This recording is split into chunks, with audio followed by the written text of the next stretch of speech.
বিষ মেশানো খাবার একই সঙ্গে বসে সমানভাবে ভাগ করে খাবে 3 জন, কিন্তু মারা যাবে 2 জন। তৃতীয় জন বেঁচে থাকবে কেমন করে বলতে পারেন? কখনো শুনেছেন যারা খুন হতে চায় তারা নিজের ইচ্ছে খুন হওয়ার জন্য আগাম পেমেন্ট করে দেয়? গল্পে যাওয়ার আগে সকলের কাছে একটা ছোট্ট অনুরোধ, গল্পটি ভালো লাগলে সবাই সাবস্ক্রাইব করে পাশে থাকবেন, লাইক করবেন এবং আপনার কাছের মানুষকে শেয়ার করবেন। এতে আমরা অনুপ্রাণিত হতে পারি। সকলকে ধন্যবাদ। শুরু হচ্ছে আজকের গল্প 19-20। ইমেলটার হেডিং দেখে ভুরু কুঁচকে গিয়েছিল পীতাম্বরের। এরকম খেলা কখনো আমার হয় নাকি? কি অদ্ভুত নাম, আল্ট্রা নিউ পয়জন কে। পীতাম্বরের ইমেল আইডিতে প্রচুর আজব ইমেল আসে, যেমন নামিবিয়ার কোনো ব্যাংকে বেয়ারিশ $1.5 মিলিয়ন পড়ে আছে। সেই ব্যাংকের ম্যানেজিং ডিরেক্টর পীতাম্বরকে মেইল করে জানাচ্ছেন টাকাটা তিনি পীতাম্বরের নামে ট্রান্সফারের ব্যবস্থা করে দেবেন।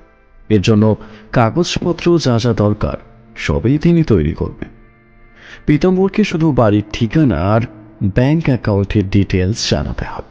তারপর টাকাটা দেশের বাইরে নিশ্চিন্তে পাঠিয়ে দেওয়ার পর তিনি ইন্ডিয়াতে এসে ওর সঙ্গে যোগাযোগ করে টাকাটা ভাগাভাগি করে নেবে।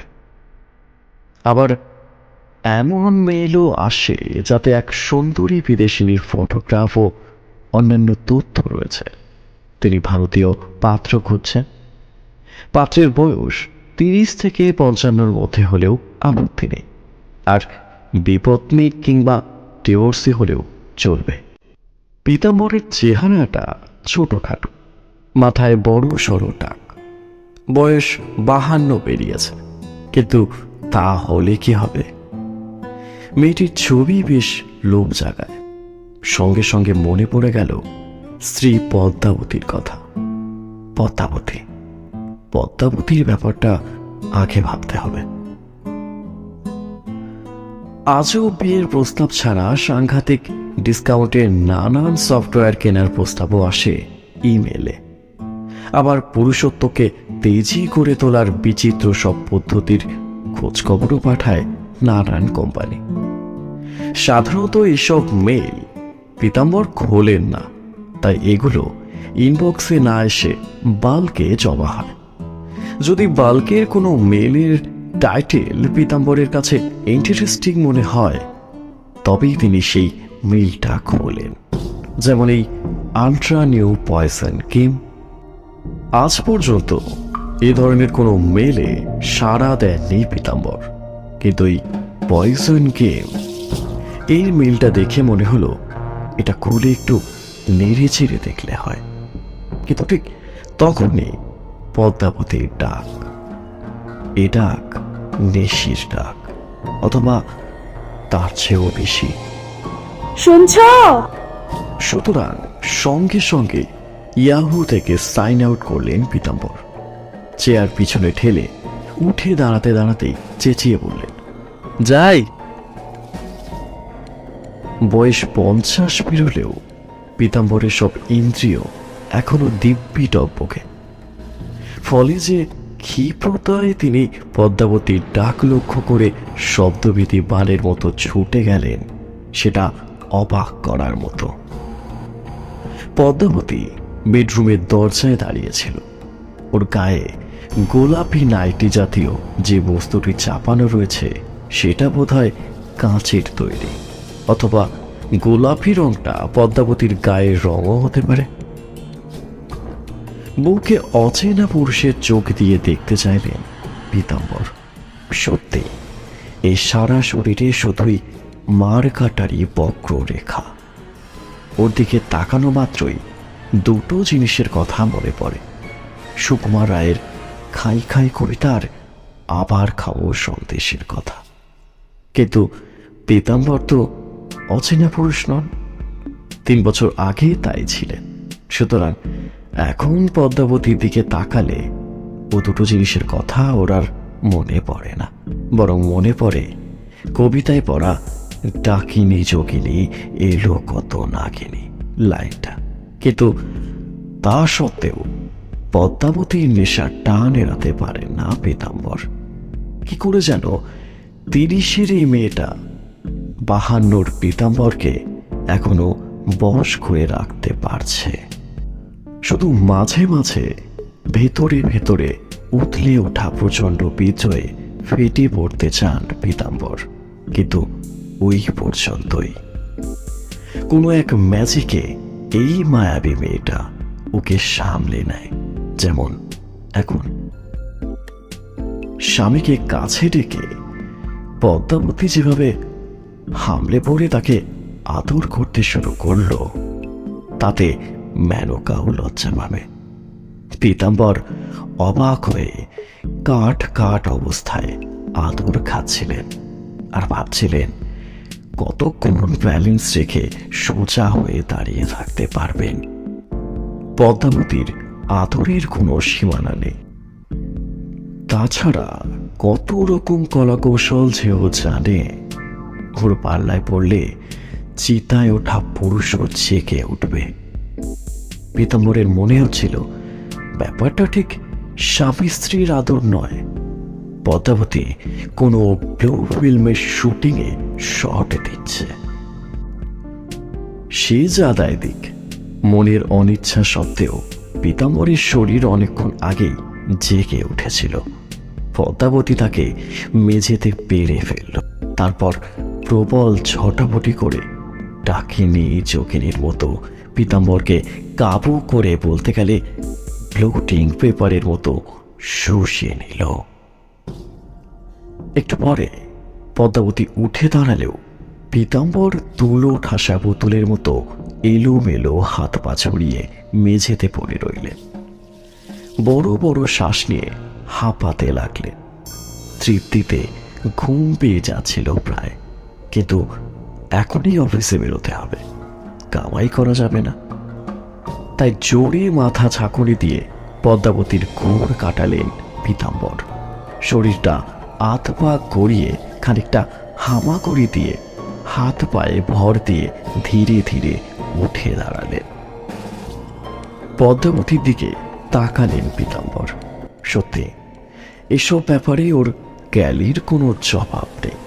তখন পীতাম্বরের ওকে দারুণ লাগে, কিন্তু বাকি সময়টা অসহ্য। পীতাম্বর একটু সঞ্চয়ী মনের মানুষ, ফলে আয় করেন 2 হাতে, কিন্তু ব্যয় করেন করে আমলে। আর পদ্মাবতী যেন সেই সঞ্চয় প্রকল্প এর পদ্মবনে মত্ত হাতি। 2 হাতে খরচ করাটাই ওর প্রথম কথা এবং শেষ কথা। ব্যাপারটা অপছন্দ হলেও পীতাম্বরের কিছু করার নেই, কারণ পদ্মার নেশায় পড়ে ওকে বিয়ে করার সময় সব সম্পত্তির অর্ধেক মালিকানা ওর নামে লিখে দিয়েছে। কি হলো, কি ভাবছো? পীতাম্বর চমকে উঠে পড়লে, কই কিছু না তো। পদ্মাবতী জলতরঙ্গের শব্দ করে হাসল।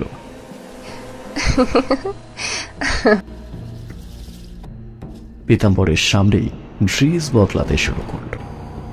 নতুন পোশাক পরতে পরতে বলল, শোনো, দুপুর 2টা নাগাদ জিমি আসবে, আমরা একটু বেরোবো, রাতে ফিরতে লেট হবে, তুমি ডিনার করে শুয়ে পড়ো। পীতাম্বরের গা জ্বালা করে উঠল।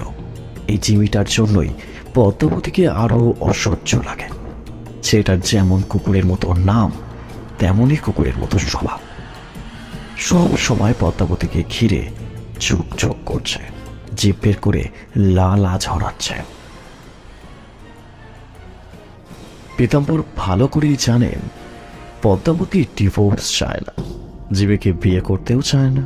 কারণ পীতাম্বরের টাকা পয়সা, এসি ফ্ল্যাটের আরাম, প্রিমিয়াম গাড়ির নরম গতি সবই পদ্মার দারুণ পছন্দ।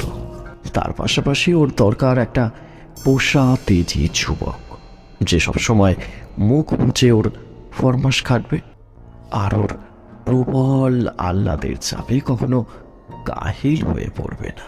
ফলে পদ্মাবতী যে উৎফুল্ল থাকবে সেটাই স্বাভাবিক। কিন্তু পীতাম্বর সবসময় অসহ্য এক টানাপোড়েনের মধ্যে বেঁচে রয়েছে, নাকি মরে রয়েছে। চোখের সামনে রোজ জিমির হ্যাংলাপোনা পীতাম্বরের মাথায় আগুন ধরিয়ে দেয়, কিন্তু পদ্মার মুখের উপর কিছু বলতে পারেন না, শুধু ভেতরে ভেতরে ছটফট করেন। যদি পদ্মাবতীকে কোনোভাবে সরিয়ে দেয়া যেত তাহলে জিমির সমস্যাটা আর থাকতো না। পীতাম্বরের গলায় এঁটে বসা ফাঁসটা খুলে যেত তখন। সেই দিনটার কথা ভেবে পীতাম্বরের মন ভালো হয়ে যায় পলকে। ইস, যদি পদ্মাবতী চোখের সামনে থেকে সরে যাওয়ার পরেও পীতাম্বর ঘোর লাগা মানুষের মতো দাঁড়িয়ে রইলেন। আসলে তখন ভাবছিলেন কি রহস্য লুকিয়ে রয়েছে আল্ট্রা নিউ পয়জন গেম মেইলটার মধ্যে।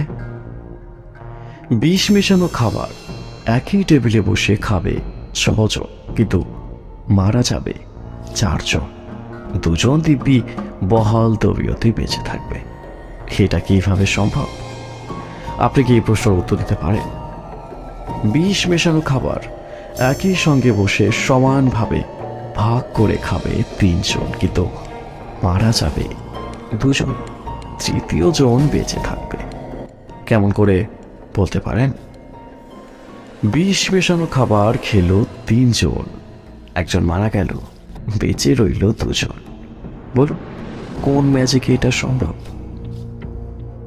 ইমেলটায় এইরকম অদ্ভুত তীব্র সব প্রশ্ন, আর তার সঙ্গে কার্টুন ছবির ঢঙে আঁকা অ্যানিমেশন। খাবার টেবিলে বসে সবাই খাবার ভাগ করে নিচ্ছে, তাতে নীল রঙের বিষ মেশানো হচ্ছে। তারপর সবাই তৃপ্তি করে খাচ্ছে এবং কয়েকজন টেবিলেই ঢলে পড়ছে, বাকি কয়েকজন দিব্যি বেঁচে থাকছে। সিনেমার মতো বারবারই একই ঘটনা দেখাচ্ছে কার্টুন অ্যানিমেশন। তার নিচে বিজ্ঞাপনের কায়দায় নানান স্লোগান লেখা, আর অবশেষে একটা মোবাইল নম্বর। নম্বরটার পাশে লাল রঙের হরফে লেখা রয়েছে, if you want to play the poison game contact immediately. Pitambar ইমেলটা বারবার পড়লেন, তারপর পকেট থেকে মোবাইল ফোন বের করলেন। কম্পিউটারের মনিটরের দিকে তাকিয়ে মোবাইলের বোতাম টিপে নম্বরটা স্টোর করে নিলেন। পদ্মাবতী এখন বাড়িতে নেই, নিশ্চয়ই কুকুরটাকে বগলতাবা করে কোথাও ঘুরতে গেছে, অথবা দুজনে কোনো জলপান স্টোরসে পাশাপাশি গ্লাস হাতে বসে চাপা গলায় বুড়বুড়ি কাটছে। তবু কি ভেবে কম্পিউটার টেবিল ছেড়ে ঘরের বাইরে এলেন পীতাম্বর। ফ্ল্যাটের এই ঘর ও ঘর একবার ভালো করে দেখে নিয়ে নিশ্চিন্ত হলেন যে পদ্মাবতী সত্যিই ফ্ল্যাটে নেই। তারপর আল্ট্রা নিউ পয়জন গেমের ফোন নম্বরে ফোন করলেন। Good morning, ultra new poison game, may I help you? মিষ্টি গলায় একটি মেয়ে কথা বলল। পীতাম্বর মাথা চুলকোলেন 2 বার, তারপর খসখসে গলায় বললেন, আপনাদের এই নতুন পয়জন গেমটার ব্যাপারে একটু ডিটেলস জানতে চাই। কথাবার্তা চালাতে কোনো অসুবিধে হলো না। ওদের ঠিকানা লিখে নিলেন পীতাম্বর। বললেন আগামীকাল তিনি ওদের অফিসে গিয়ে যোগাযোগ করবেন। মেয়েটি একগাল হেসে বলল,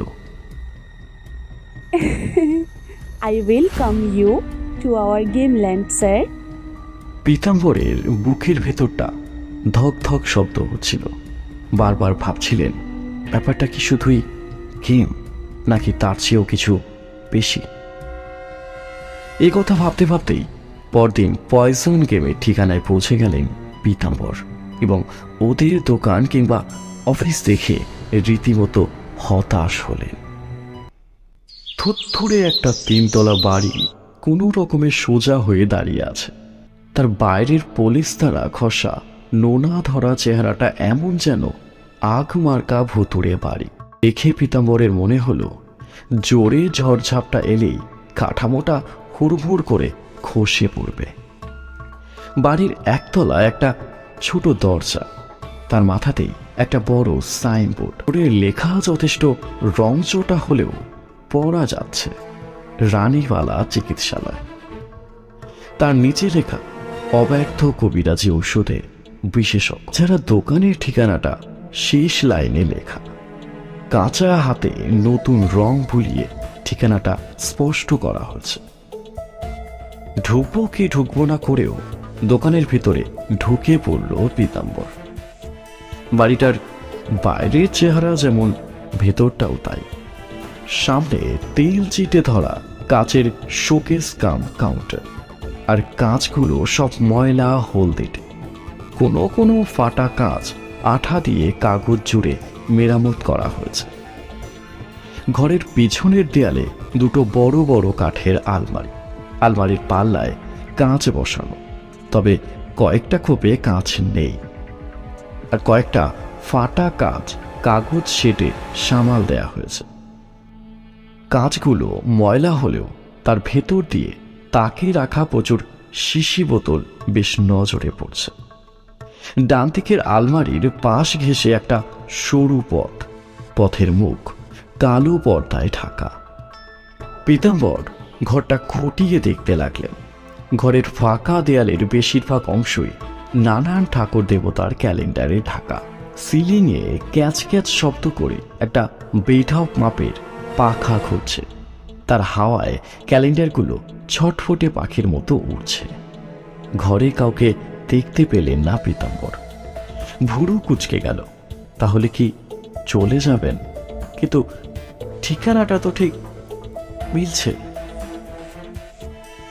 শেষ পর্যন্ত কাউন্টারে ঠক ঠক করে শব্দ করলে, আর একই সঙ্গে ডেকে উঠলেন, কেউ আছেন? সঙ্গে সঙ্গে আছে আছে বলতে বলতে একগাল স্মিত হাসি নিয়ে একজন বেটে খাটো চেহারার বৃদ্ধ কালো পর্দা সরিয়ে কাউন্টারের কাছে চলে এলেন। রং ফর্সা, চোখে পুরো লেন্সের চশমা, মাথার চুল সাদা ধপধপে হলেও গোফে সাদা কালোর মিশেল রয়েছে। বৃদ্ধের গায়ে একটা ময়লা ঘিয়ে রঙের ফুল হাতা শার্ট, পায়ে একই রকম ময়লা একটা খাকি প্যান্ট। পীতাম্বর লক্ষ্য করলে বৃদ্ধ একটু খুঁড়িয়ে খুঁড়িয়ে হাঁটছেন। বলো বলে ছোট করে কাশলেন, ডান দিকের গালটা একবার চুলকে দিলেন।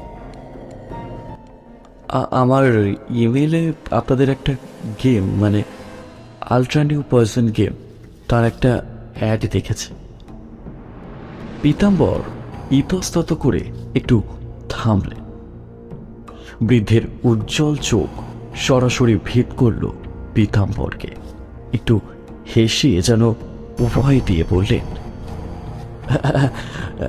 হ্যাঁ হ্যাঁ বলুন বলুন। মানে ওই পয়সন গেমটা সম্পর্কে একটু খোঁজ খবর নিতে এসেছে। ওটার অ্যানিমেশন দেখে এত ইন্টারেস্টিং মনে হয়েছে, তাই। পীতাম্বরকে জরিপ করলেন বৃদ্ধ, এক টুকরো শব্দ করে হাসলেন, তারপর বললেন, আসুন আসুন, ভেতরে আসুন। কাউন্টারের এক পাশের ডলা তুলে বৃদ্ধ পীতাম্বরকে ভেতরে আসতে ইশারা করলেন। বৃদ্ধের পোশাক থেকে আতর টাইপের একটা গন্ধ বেরোচ্ছিল। কাউন্টার ডিঙিয়ে ওপাশে ঢুকতেই গন্ধটা আরও উগ্র হল। পীতাম্বরের কৌতূহল ক্রমশ বাড়ছিল। আধুনিক পদ্ধতিতে ইমেলে বিজ্ঞাপন, মোবাইল নম্বরে ফোন করে শোনা গেল আধুনিক তরুণের মিষ্টি গলা, অথচ আসল জায়গায় এসে একই উল্টো ছবি। যেমন সেকেলে জরাজীর্ণ দোকান ঘর, তেমনি নরবরে দোকানদার। ব্যাপারটা পুরোপুরি ঠাট্টা নয় তো। পর্দা সরিয়ে ভেতরের ঘরটায় ঢুকলেন বৃদ্ধ, পিছন পিছন পীতাম্বর। ঢুকতেই পীতাম্বরের নাকে বিচিত্র গন্ধের একটা ঝাপটা এসে ধাক্কা মারল। ওর মনে হলো একটা কেমিক্যাল ফ্যাক্টরিতে এসে পড়েছে, কারণ ঘরটা শিশি বোতলে 6 লাভ। তার কোনোটায় সাদা পাউডার, কোনোটায় রঙিন তরল, আবার কোনোটায় ছোট কিংবা বড় ট্যাবলেট। এছাড়া শুকনো গাছগাছরা, শেকড় বাকড় কিছু কম নেই। ঘরের এক কোণে একটা ছোট টেবিল, তার দুদিকে মোট 3টে চেয়ার। টেবিলে কিছু কাগজপত্র, খাতা, 3টে বল পয়েন্ট পেন আর একটা পুরনো মডেলের টেলিফোন। বৃদ্ধ একটা চেয়ারে ধপ করে বসে পড়লেন। একটু হাফ ছেড়ে টেবিলের উল্টো দিকের একটা চেয়ার দেখিয়ে বললেন, বসুন। পীতাম্বর চারপাশে নজর বোলাতে বোলাতে বসে পড়লেন। এবারে বলুন স্যার, আপনার কি উপকার করতে পারি? ওই যে বললাম, ওই পয়জন গেম, ওর ব্যাপারটা। পীতাম্বরকে খুঁটিয়ে দেখলেন বৃদ্ধ, তারপর ধীরে ধীরে বললেন, আসলে ওই গেমের একটা অ্যানিমেশন সিডি আমরা বিক্রি করি, দাম 230 টাকা। কম্পিউটারের গেম তো, গেমটা লোড করে আপনি খেলতে পারেন, মানে টাইম পাস করার জন্যে। ওতে অনেক অপশান আছে, অনেক পাজেল আছে, পয়েন্ট আছে, আপনি ভালোই এনজয় করতে পারবেন। পীতাম্বরের মুখে বিরক্তি আর হতাশ ফুটে উঠেছিল। সেটা লক্ষ্য করে খুক খুক করে হাসলেন বৃদ্ধ। ভুরু উঁচিয়ে সরাসরি তাকালেন পীতাম্বরের চোখে, বললেন, বুঝতে পারছি আপনি খুশি হননি, খুশি হননি। কেমিক্যালের শিশি বোতলগুলোর দিকে ইশারা করে দেখালেন পীতাম্বর। এগুলো তাহলে কি এগোবার জন্য নাকি? ঠিক ধরেছেন। উপর নিচে মাথা নাড়লেন বৃদ্ধ। ওগুলো আসল পয়সা গেমের জন্য। হঠাৎই শির দ্বারা সোজা করে বসলেন, ঠান্ডা গলায় বললেন, বলুন, কে আপনাকে ট্রাভেল দিচ্ছে? কাকে আপনি মাইনাস করতে চান? পীতাম্বর এই ধরনের সরাসরি প্রশ্নে একটু বিব্রত হলেন। চেয়ারে নড়ে চড়ে বসলেন, এদিক ওদিক তাকালেন। বৃদ্ধ হেসে বললেন, সিক্রেসি আমার গুডউইল। আমি ক্লায়েন্টের চাহিদা মেটাই, বিনিময়ে পারিশ্রমিক দেই, ব্যাস। কেমিক্যালের গন্ধে পীতাম্বরের দম আটকে যাচ্ছিল। মাথার উপরে ছোট একটা পাখা ঘুরলেও পীতাম্বর বেশ ঘামছিলেন। আমি আমি মানে আপনি কি আপনার ওয়াইফকে সরাতে চান? বৃদ্ধের প্রশ্নে যেন ইলেকট্রিক শক খেলেন পীতাম্বর। তার শরীর কেঁপে গেল। মনির কথা পড়তে পারে নাকি এই বুড়োটা? দোকানদার সব জানতা হাসি হাসলেন। অবাক হওয়ার কিছু নেই, আমার কাছে হাজবেন্ড ওয়াইফ এর কেসই বেশি আসে। হয় হাজবেন্ড ওয়াইফকে সারাতে চায়, নয় ওয়াইফ হাজবেন্ডকে। আপনি? বৃদ্ধকে কথা শেষ করার সুযোগ না দিয়ে পীতাম্বর বললেন, হ্যাঁ হ্যাঁ, ওয়াইফকে। জিভ টাকরায় ঠেকিয়ে একটা দুঃখের শব্দ করলেন বৃদ্ধ। নরম গলায় বললেন, একটা সময়ের পর সব ইয়ে কেমন বেত হয়ে যায়, তখন মনটা মুক্তি চায়, কিন্তু মুক্তি, আরে মুক্তি কোথায় পাবি? হাসলেন বৃদ্ধ। আর সেই জন্যেই আপনাদের মতো নিপীড়িত ক্লায়েন্টদের আমি সার্ভিস দিই। এবারে আসল কথায় আসি। হাতে হাত ঘষে পীতাম্বরের দিকে ঝুঁকে এলেন বৃদ্ধ। যে আল্ট্রানিও পয়সেন্টের কথা আপনাকে এখন বলবো সেটা আমার বাবার আবিষ্কার। আমার বাবা নেপাল পথ সরকার এককালের বিখ্যাত কুবেরের ছিলেন। হাজার রকম পরীক্ষা নিরীক্ষা করতেন। তো ওইসব করতে করতেই একদিন আজ থেকে প্রায় ৭২ বছর আগে এক মার কাটারি বিষ আবিষ্কার করলেন। আর কেমিক্যাল ফর্মুলা এখন আমি ছাড়া আর কেউ জানে না। পীতাম্বর অবাক হয়ে জিজ্ঞেস করলেন, মার কাটারি বিষ মানে? এই প্রশ্নে বৃদ্ধ বেশ মজা করে হেসে উঠলেন। বললেন, মার কাটারি মানে একেবারে স্পেশাল টাইপের অব্যর্থ বিষ। এই ধরুন, খাবারের মধ্যে এই বিষ মাপা পরিমাণে মিশিয়ে আপনি আর আপনার ওয়াইফ একসঙ্গে খেয়ে নিলেন। আপনার ওয়াইফ যে মারা যাবেন তার একেবারে ফুল গ্যারান্টি। কিন্তু আপনি বিষাক্ত খাবার খেয়ে অসুস্থ হয়ে পড়লেও বেঁচে যাবেন। মানে ২-৪ দিন নার্সিংহোমে কাটাতে হলেও প্রাণে বেঁচে যাবেন। তখন পুলিশ আপনাকে মোটেও সন্দেহ করবে না, যেহেতু একই বিষ মেশানো খাবার আপনি খেয়েছেন, অথচ লাগেনি আপনি বেঁচে গেছেন। হ্যাঁ, বেঁচে গেছেন।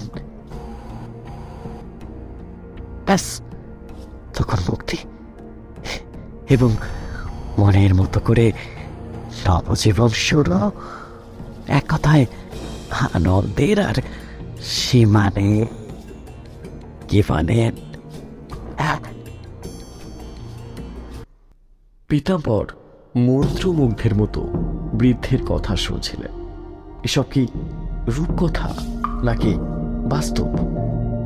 ওর বুকের ভেতরে হাতুড়ি পেটাচ্ছিল কেউ, আর অঝরে লোভের লালা ঝরছিল। কিন্তু ভদ্রলোকের কথাবার্তায় কোথায় যেন একটা খটকা লাগছে না। বিষ মেশানো খাবার খেলেন দুজন, কিন্তু একজন বেঁচে যাবে কেমন করে? তার রহস্যটা বৃদ্ধ এখনো ফাঁস করেনি। সে কথা জিজ্ঞেস করতেই টেবিলে চাপড় মেরে হেসে উঠলেন তিনি। বললেন, ওটাই তো আসল মিস্ট্রি। ওটার জন্যই তো আমার এত পয়সার। এবার মনোযোগ দিয়ে কৌশলটা শুনুন। বৃদ্ধ বড় করে একটা হাই তুললেন। হা করে মুখের সামনে 2 আঙুল কয়েকবার তুড়ি বাজালেন। তারপর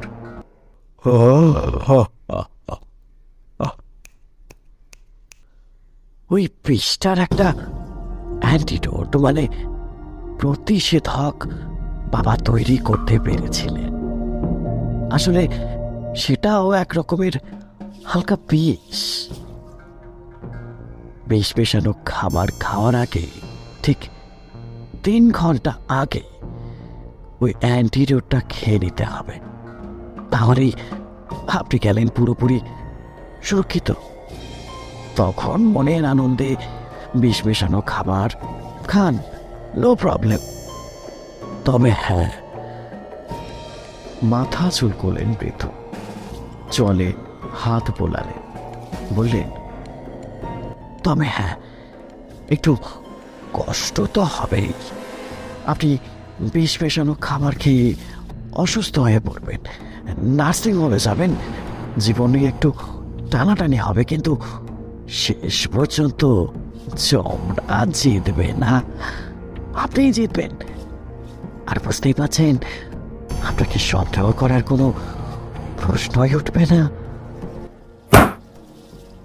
টেবিলে চাপড় মেরে বক্তৃতা শেষ করলেন বৃদ্ধ, মুখে তৃপ্তির হাসি। কারণ ব্যাপারটা তিনি ক্লায়েন্টকে ঠিকমতো বোঝাতে পেরেছেন। পীতাম্বরও মনে মনে খুশি হয়েছিলেন। সত্যি এই প্ল্যানটায় হিসেবের কোনো ফাঁক নেই। তবে একটা ছোট্ট প্রশ্ন থেকে যাচ্ছে, বিষটায় কোনো গন্ধ নেই তো? খাবারে মেশানোর পর যদি উৎকট কোনো গন্ধ পাওয়া যায়? সেই প্রশ্ন করতেই বৃদ্ধ হেসে বললে, নো প্রবলেম, মাংসের ঝোল। মাংসের ঝোল মানে? আপনার আপনার ওয়াইফ মাংস খেতে পছন্দ করেন তো? পছন্দ মানে? ও পুরোপুরি মাংসাশী প্রাণী। কষা মাংসর হট ফেভারিট। চমৎকার, বেশ করে মশলাপাতি দিয়ে কষে মাংস রান্না করার বন্দোবস্ত করবেন, মানে দুজনের জন্যে। তাতে আমি যে শিশিটি দেব, ওটার লিকুইডটা পুরোটা ঢেলে দেবেন, ব্যাস কাজ শেষ। বড় কুচকে কিছুক্ষণ চিন্তা করলেন পীতাম্বর। কোথাও কোনো রিস্ক ফ্যাক্টর আছে কিনা সেটাই খতিয়ে দেখছিলেন। পদ্মাবতীর মুখটা মনে পড়ল ওর। কল্পনায় দেখলেন সেই সুন্দর মুখটা চোখের পলকে নীল হয়ে গেল। মনে মনে সিদ্ধান্ত নিয়ে ফেললেন, এখন পিছিয়ে যাওয়ার কোনো মানেই হয় না। তাই বৃদ্ধের চোখের দিকে সরাসরি তাকিয়ে জিজ্ঞেস করলেন, কত? 20,000। 20,000?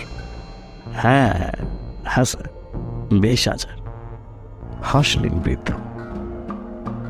দামটা বেশি মনে হলে আপনি বরং চুরি দিয়ে কাজ ছেড়ে নিন, 20 টাকায় হয়ে যাবে। আর যদি ঘরোয়া কোনো ব্ল্যান্ড ইনস্ট্রুমেন্ট ব্যবহার করেন তাহলে পুরো বিনে পয়সা হয়ে যাবে। একটু কেশে নিয়ে আরো যোগ করলেন, আপনার যা সমস্যা তাতে 20,000 তো জলের দর। পীতাম্বর টাকা খরচ করার চেয়ে জমাতেই বেশি ভালোবাসেন। পদ্মাবতীর উচ্ছৃঙ্খল খরচের লাট সাহেবী আনা পীতাম্বরকে ভেতরে ভেতরে জ্বালিয়ে পুড়িয়ে দেয়। তাই বৃদ্ধের মুখে বিষের দাম শুনে তিনি রীতিমতো ধাক্কা খেয়েছেন। কিন্তু এছাড়া উপায় তো নেই। তবে একটাই সান্ত্বনা, এই 20,000 টাকা খরচ করার পর তিনি পদ্মাবতীর বেপরোয়া খরচের জ্বালা পোড়া থেকে মুক্তি পাবেন, তাও চিরকালের জন্য। পীতাম্বর মাথা নেড়ে সায় দিয়ে বললেন, ওকে, এগ্রিড, 20,000। আপনি বুদ্ধিমান, থ্যাংক ইউ। হেসে বললেন বৃদ্ধ। এবারে আপনার কাজ হলো 5,000 টাকা অ্যাডভান্স দেয়া, তারপর পরশুদিন সন্ধ্যেবেলা এসে বাকি 15 দিয়ে মানে ওষুধের শিশি দুটো নিয়ে যাওয়া। পরশু 15,000 টাকা দিয়ে দেওয়ার পর যদি বাই চান্স ওষুধে কাজ না হয় তখন? পীতাম্বর বেশ দোটানায় পড়ে গেলেন। কেস জন্টিস হয়ে গেলে পীতাম্বর কার নামে অভিযোগ করবেন, আর কার কাছেই বা করবেন? এই বুড়োটা যদি টাহা ঠকায় তখন? আচ্ছা, পরশুদিন 5,000 দিলে হয় না? তারপরে কাজ ঠিক মতো চুকে গেলে বাকি 10? সে কথায় বৃদ্ধকে বললেন পীতাম্বর। বৃদ্ধ হেসে বললেন, হতে পারে হতে পারে, তবে একটা কন্ডিশন আছে। পরশুদিন আপনাকে আইডেন্টি প্রুফ আর অ্যাড্রেস প্রুফ নিয়ে আসতে হবে, মানে ভোটার কার্ড আর লেটেস্ট ইলেকট্রিক বিল কিংবা টেলিফোন বিল নিয়ে আসতে হবে। হ্যাঁ, তা না হলে আলট্রা নিউ পয়জনে কাজ মিটে গেলে যদি আপনি আর টাকা না দেন, তখন আমি কার পেছনে টাকার জন্য ঘুরবো? যদি রাজি থাকেন তাহলে 5,000 টাকা দিন। অ্যাড্রেস প্রুফের কথা বলতে পীতাম্বরের মুখে ফুটে ওঠা অস্বস্তির ভাব বৃদ্ধের নজর এড়ায়নি। তিনি গলা খাকারি দিয়ে বললেন, বেকার দুশ্চিন্তা করবেন না, আগেই তো বলেছি সিক্রেসি আমাদের গুড উইল। ক্লায়েন্টদের ট্রাস্ট যদি একবার চলে যায় তাহলে আমার ব্যবসা তো দুদিনেই লাটে উঠবে। সুতরাং একবার কানের লতি চুলকে দিল। হ্যাঁ, সুতরাং পরশু সন্ধ্যেবেলা 7টা নাগাদ নিশ্চিন্তে চলে আসুন আইডেন্টি প্রুফ আর অ্যাড্রেস প্রুফ দিয়ে, সঙ্গে ক্যাশ 5,000 টাকা। চেয়ার ছেড়ে উঠে দাঁড়াল। এখন তাহলে 5,000 দিন। পীতাম্বর নীরবে শর্ত পালন করলেন। বৃদ্ধ একটা খাতা খুলে ছোট ছোট হরফে কি সব লিখে নিলেন। তারপর খাতা থেকে মুখ তুলে বললেন, তাহলে এই কথাই রইল, পরশু সন্ধ্যে 7টা। নীল লেবেল লাগানো ছোট্ট শিশিটির দিকে তাকালেন পীতাম্বর। কবিরাজ নেপাল পদ সরকারের আশ্চর্য আবিষ্কার, হালকা বিষ, অ্যান্টিডোট, প্রতিষেধক, আসল বিষের হাত থেকে রেহাই পাওয়ার একমাত্র দাওয়াই। এইটা খাওয়ার পর 3 ঘন্টা কাটবে। রাত 10টা নাগাদ তিনি আর পদ্মা খেতে বসবে। তেল ঝাল মশলা দিয়ে রান্না করা কষা মাংস আর পরোটা, সঙ্গে বাদশাহী স্যালাড। মাংসের মধ্যে মেশানো থাকবে লাল লেবেল লাগানো শিশির মারাত্মক বিষ। তার এক ফোঁটা গন্ধও টের পাবে না পদ্মাবতী, কারণ রানীবালা চিকিৎসালয়ের বৃদ্ধ দোকানদার বলেছেন বিষটা কষা মাংসে মিশিয়ে দিলে তার কোনো স্বাদ গন্ধ পাওয়া যাবে না। তাছাড়া বেশিরভাগ রাতেই পদ্মা অল্প বিস্তর নেশা করে ফিরে। সুতরাং কষা মাংস এবং পরোটা ইত্যাদি খাওয়ার পরে পদ্মার গল্প শেষ, নতুন গল্প শুরু। এইসব কথা চিন্তা করতে করতে নীল লেবেল লাগানো শিশিটার ছিপি খুললেন পীতাম্বর। মাথা পিছনে হেলিয়ে বড় মাপের হা করে শিশির স্বচ্ছ তরলটুকু নিশ্চিন্তে গলায় ঢেলে দিলেন। পীতাম্বরের গলা চলতে শুরু করেছিল। যন্ত্রণায় ছটফট করতে করতে তিনি খাওয়ার টেবিলে রাখা জলের বোতলের দিকে হাত বাড়ালেন, কিন্তু ঠিকমতো বোতলটা ধরতে পারলেন না। ওর হাতের ধাক্কায় বোতলটা টেবিলে কাত হয়ে পড়ে গেল। জলে ভেসে গেল টেবিল। পীতাম্বরের হাত পা থরথর করে কাঁপছিল, গলা শুকিয়ে কাঠ, দম নিতে অসহ্য কষ্ট হচ্ছিল। ওর শরীরটা হঠাৎই টলে পড়ে গেল মেঝেতে। সেই অবস্থাতেই পকেটে হাত ঢুকিয়ে মোবাইল ফোনটা বের করার চেষ্টা করলেন, পারলেন না। ওর গল্প শেষ হয়ে গেল। মারা যাওয়ার আগে পীতাম্বরের শেষ চিন্তা ছিল দুটো শিশির লাল আর নীল রঙের লেবেল ভুল করে উল্টে যায়নি তো। পদ্মাবতী রাতে ফিরে পীতাম্বরের মৃতদেহটা দেখতে পেল। সঙ্গে সঙ্গে মোবাইল ফোনের বোতাম টিপে একটা নম্বর ডায়াল করল। হ্যালো, রানীবালা চিকিৎসালয়? হ্যাঁ বলুন। আমি পীতাম্বর বিশ্বাসের ওয়াইফ বলছি, কাজটা হয়ে গেছে। আপনি আপনি খুশি তো ম্যাডাম? অফকোর্স। ক্লায়েন্টদের স্যাটিসফ্যাকশনই আমাদের মোটো। এবার তাহলে আমাদের সার্ভিস চার্জের বাকি 20,000 টাকাটা কাউকে দিয়ে কাইন্ডলি একটু পাঠিয়ে দেবেন। আপনাকে তো আগেই বলেছি টোটাল 30,000-এর 10,000 টাকা আপনার হাজবেন্ড দিয়ে গিয়েছিলেন। কোনো চিন্তা করবেন না, কালই টাকাটা পাঠিয়ে দেব। Thank you madam, thank you. ফোনে কথা শেষ করে বৃদ্ধ ভাবছিলেন কি অদ্ভুত পেশায় তিনি জড়িয়ে আছেন। যারা খুন হতে চায় তারা নিজের ইচ্ছেই তার দোকানে আসে, খুন হওয়ার জন্য আগাম দেয়। অবশ্য কেউ কেউ পুরো পেমেন্টও করে দেয়, তারপর নিজেই নিজেকে খুন করে। আর পুলিশের খাতায় সুসাইডের সংখ্যা একটা বেড়ে যায়। ওহ, খুন হয়ে যাওয়া লোকগুলো যদি জানতো আসল ক্লায়েন্টরা কখনো তার দোকানে আসে না, তারা ফোনেই কাজ সারে আর নিজের কবর খোঁড়ার জন্য শিকারকেই পাঠিয়ে দেয় তার দোকানে। শুনছিলেন অনিশ দেবের লেখা 1920। অনিশ দেবের জন্ম 1951 সালের 22শে অক্টোবর। তিনি ছিলেন বাংলা সাহিত্যের রহস্য, রোমাঞ্চ এবং কল্পবিজ্ঞান ধারার জনপ্রিয় লেখক ও সম্পাদক। তিনি ছোটদের ও বড়দের জন্য লিখতেন আনন্দবেলা, শোকতারা, নবকল্লোল, কিশোর বিজ্ঞানী, কিশোর জ্ঞান বিজ্ঞান, কিশোর ভারতী সহ পশ্চিমবঙ্গের প্রায় সমস্ত জনপ্রিয় পত্রিকাগুলিতে তার লেখা প্রকাশিত হয়েছে। লেখার পাশাপাশি তিনি সম্পাদনা, অনুবাদ ইত্যাদির কাজও করতেন। কল্পবিজ্ঞানের এই জনপ্রিয় লেখক 2021 সালের 28শে এপ্রিল সকাল 7:15 করোনা আক্রান্ত হয়ে কলকাতার মৌলালী লাইফ লাইন নার্সিংহোমে শেষ নিঃশ্বাস ত্যাগ করেন। আজ আপনার জন্য ছিল অনিশ দেবের লেখা 1920। গল্প পাঠে ও অন্যান্য চরিত্রে আমি পল্লব, পদ্মাবতী ও রিসেপশনিস্টের ভূমিকায় প্রিয়াঙ্কা।